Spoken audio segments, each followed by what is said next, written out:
Okey, apa benda ni? Adakah ini chess baru? Tidak, ini sebenarnya merupakan chess 960 ataupun Fisher Random Chess. Dan ini merupakan antara kejohanan terbesar untuk chess macam ni. Freestyle chess antara Hikaru Nakamura menentang Arjun Erigaisi. Kat sini Hikaru mainkan C4 dan dibalas C5. Okey, untuk chess jenis ni, saya tak nak cerita banyak mengenai opening sebab dia memang tak ada opening pun.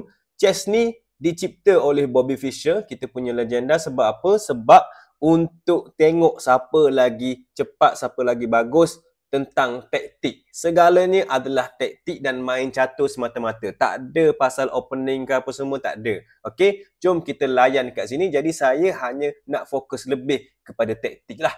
Alright, let's go. Kat sini F4 dimainkan untuk buka ruang Queen dan hitam mainkan D6. D3 kat sini dan kita dapat tengok di posisi macam ni, naik keluar, naik C3 keluar, F5. Kalau korang perasan lah, kedua-dua Hikaru dan juga Erigaisi ni mainkan opening yang sama. Jadi kita panggil symmetrical. Jadi lebih kurang tiru move lah macam tu. Jadi kat sini selepas naik keluar C2, naik C7, Queen keluar F2, Queen F7. Lepas tu kalau korang tengok ada magic. Nak tengok magic kat sini, tengok nampak tak pelik. King dan juga Rook macam ni, saya buat magic, saya ambil King, saya letak kat sini, tiba-tiba jadi castling. Oh my god! Wow! Ini adalah gerakan special lah dalam Fisher Random. Memang kita main macam ni, dia punya castling. Okey, hitam pun sama buat castling. E3, E6 masih lagi tiru opening.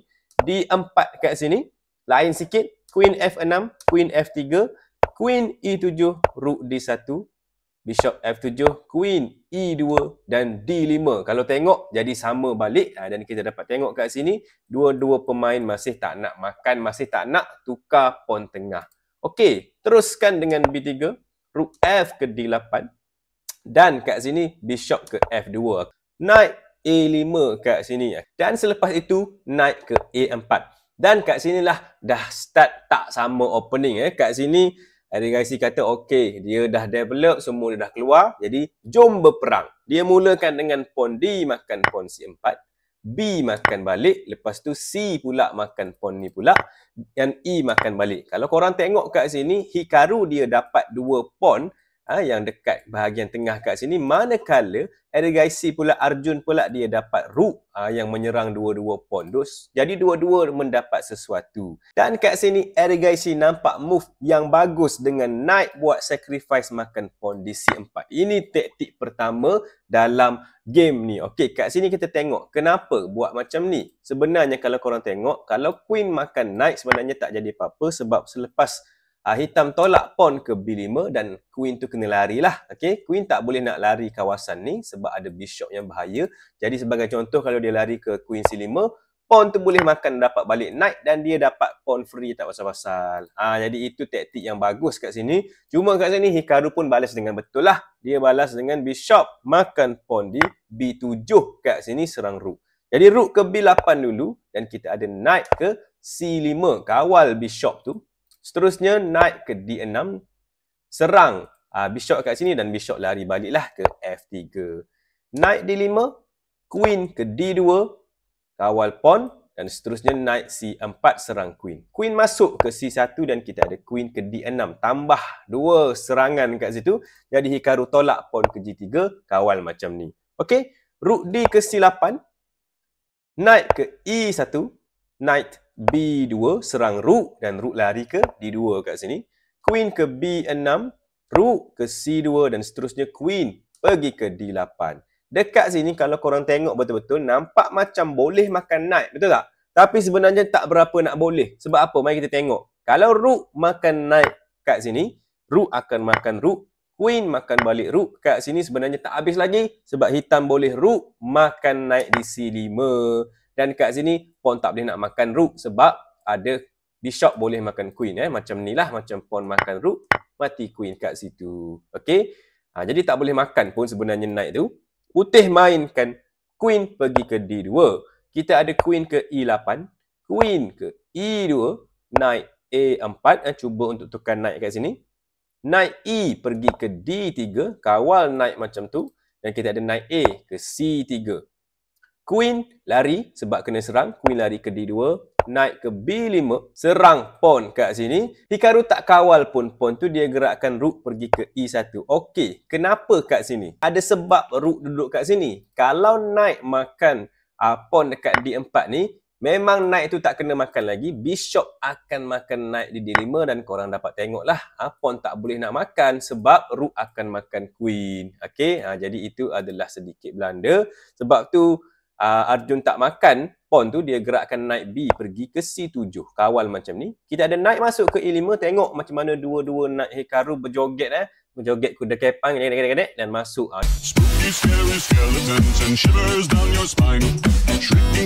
Dua-dua duduk tempat yang sangat cantik, sangat nice.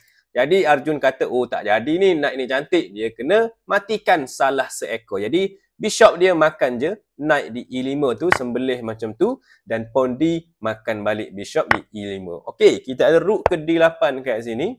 Okey, cuba untuk buat sesuatu dekat queen. Jadi queen lari awal-awal ke C1. Bishop ke H5, bishop lari ke G2, H6, bishop ke F1 dan king H7. Kat sini knight ke B3 dan korang dapat tengok kat sini putih ataupun Hikaru cuba untuk makan pawn kat sini, dan pawn tu sebenarnya tak boleh nak defend dah. Kalau hitam cuba defend dengan rook ke B7, memang knight akan pergi ke B5, serang rook tu kena lari dan boleh makan pawn. Sama juga. Jadi Arjun kata tak apalah, dia bagi je pawn tu, dia gerakkan rook D pergi ke C8. Dan kat sini memang Hikaru makanlah, bishop makan pawn A7. Dan Hikaru dah untung satu pawn dan dia ada pas pawn kat sini. Cumanya tak berapa jelas lagi putih bagus ke tak sebab hitam masih lagi ada banyak buah. Boleh main lagi, tak ada masalah. Jadi Arjun try dengan rook pergi ke A8, serang bishop. Bishop lari balik ke F2 dan kita ada knight ke A6 kat sini. A3 tak bagi knight untuk masuk ke situ. Dan kita ada rook tukar, makan rook C2, queen makan rook C2, rook C8 serang queen dan queen lari ke D2. Queen A4 kat sini, gerakan bagus sebab serang dua-dua ni. Cuma Hikaru pun ada gerakan bagus, dia gerakkan knight dia pergi ke D4. Kenapa bagus? Sebab serang pawn dekat belakang ni. Jadi kat sini bishop F7 kena kawal dulu. Dan kat sinilah Hikaru buat satu gerakan yang lagi bagus. Apakah gerakan tersebut? Boleh pause ni dan cari gerakan yang betul kat sini. Okey, untuk kepada semua, kalau korang nak praktis, nak berlatih taktik Fischer Random ni adalah satu benda yang saya rekomenkan. Cuma jangan banyak sangat. Bolehlah cuba untuk sama-sama tengok dan cari taktik apa yang bagus. Dan kat sini taktik yang bagus ialah untuk knight makan pawn kat sini. Sacrifice knight macam ni. Kenapa? Sebab selepas pawn E makan knight F5, kat sini memang tak boleh makan lagi. Jadi bila tak boleh makan, kita push dulu, tolak dulu pawn pergi ke E6, block bishop tu daripada kawal sambil serang bishop lah. Dan kat sini, kalau bishop lari ke G6, memang queen akan makan je knight D5 tu, jadi untung. Jadi kat sini hitam kata tak apa, dia bishop makan sahaja pawn di E6 dan selepas rook makan bishop E6, kita dapat tengok ada kelebihan dari segi buah kat sini. Okey, Arjun teruskan lagi sebab dia kata tak apa, dia ada dua knight, mungkin dia boleh berjoget pula. Dia knight A pergi ke C7, serang rook, rook lari ke E5 sambil ancam nak makan knight, dan kita ada knight lari ke F6. Bishop ke H3, serang nak makan pawn, knight ke G4, queen D3, serang lagi nak makan pawn, dan kat sini kita ada knight makan rook di E5. Memang hitam dapat balik dia punya rook, tapi selepas tu queen makan pawn F5 check, dan selepas knight ke G6, queen makan rook di C8. Tadi sebenarnya ada fork kat sini, dapat sekejap je dia punya rook. Okey, knight lari ke D5, queen ke C1, kawal pawn kat sini, dan korang dapat tengok kat sini lah putih semakin nak menang. Dan kalau Arjun kehilangan salah satu knight ataupun salah satu queen, memang dia dah boleh resign. Jadi ini apa yang Hikaru nak. Kat sini knight G ke E7, bishop ke F1, knight ke F6, queen B1 buat check dulu, king lari, dan selepas itu queen ke B4. Hikaru nak sangat untuk tukar queen lah. Semestinya Arjun tak nak, jadi dia larikan queen pergi ke D7, dan time ni lah Hikaru tolak pawn A4 sebab pawn ni dah jadi pas pawn. Pas pawn kena tolak, ingat tu ya. Okey, knight F5 kat sini, queen B8 check, king lari, queen B5, sekali lagi cuba tukar queen, dan Arjun tak nak lah, queen lari E6, bishop C4 serang queen, queen lari C8, bishop ke D3, serang knight pula, dan kat sini ada pin yang cantik. Jadi G6 terpaksa dimainkan dan membuka ruang untuk king senang diserang. Jadi Queen C5 dimainkan, cuba untuk tukar Queen. Selepas Queen lari, kat sini Queen A7 masuk dan di posisi ini Arjun kata okey cukuplah, dia terpaksa tukar Queen dan memang dia akan kalah. Sebab apa? Sebab kat sini kalau korang tengok Queen makan Queen, Bishop makan Queen, memang pawn ni akan dibantu oleh dua Bishop ni, tolong dan akan tukar jadi Queen, menang.